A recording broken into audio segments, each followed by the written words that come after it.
Welcome to episode 8 of Ethereal Threads with Eugene Tassani. In this episode, I would like to talk about who the Messiah is and talk about the personification of Jesus Christ of Nazareth and how we should test those who claim that they are him or who claim to be speaking on his behalf. So I'd like to start with a scripture that is really the beginning of how we are introduced to Jesus Christ of Nazareth, the Messiah. And that's in the book of John, chapter 1, verses 1 through 5. And the verse states, "In the beginning was the Word, and the Word was made flesh." I'm going to read that again. In the beginning was the Word, and the Word was made flesh. The reason I place emphasis on this particular verse is because I have heard theologians and believers and followers of Christ talk about who they think Jesus is based on the varying depictions within Scripture. And something that I learned long ago was to first and foremost pay attention to what the Spirit is trying to teach. And then to also place more prioritization on what Jesus says rather than people describing what he says. And if you look in the New Testament, you can find what Jesus is talking about in red font. So, in this verse, we're told that he is the Word and that the Word became flesh. Well, what is this word based on? And if you think about how God communicates with his people and how he communicates with the tribes of Israel, his word is the Constitution, his commandments, Scripture.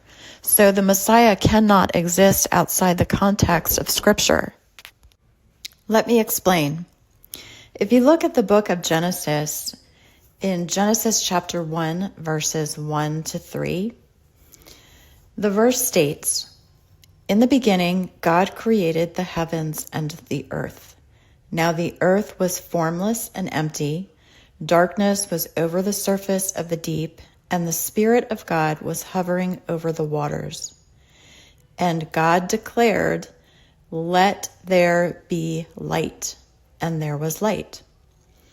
So God initiates creation not with tools or physical labor, but through spoken words, establishing the divine voice as a mechanism of power.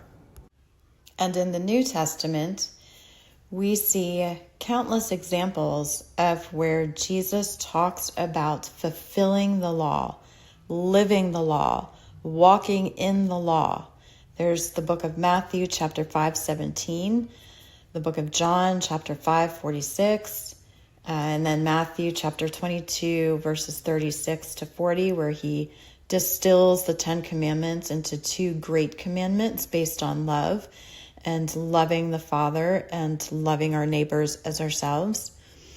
And he also teaches his followers to obey his commands as a reflection of love and trust.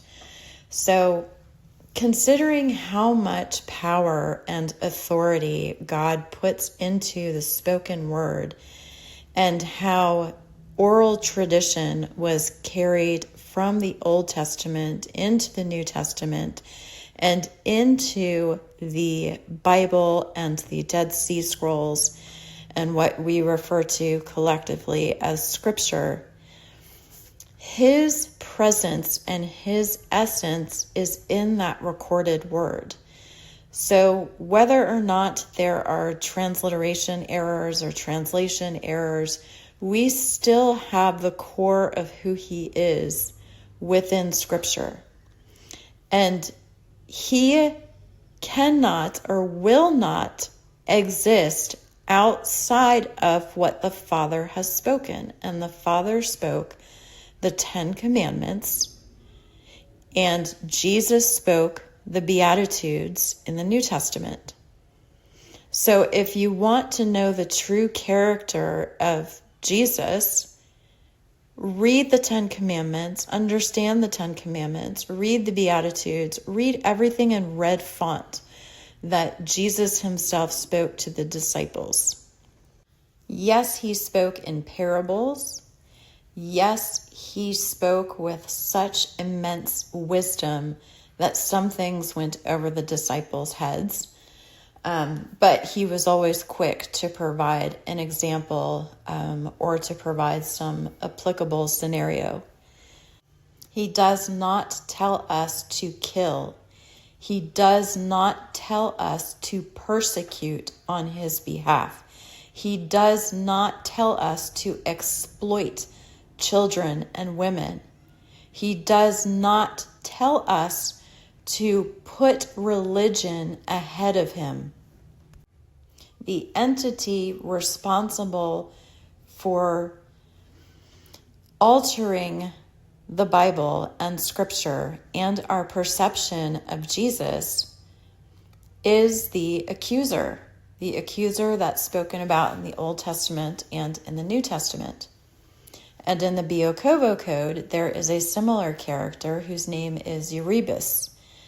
And his entire line of sight is all about inflicting damage upon mankind and overcoming mankind to usurp their place in God's kingdom.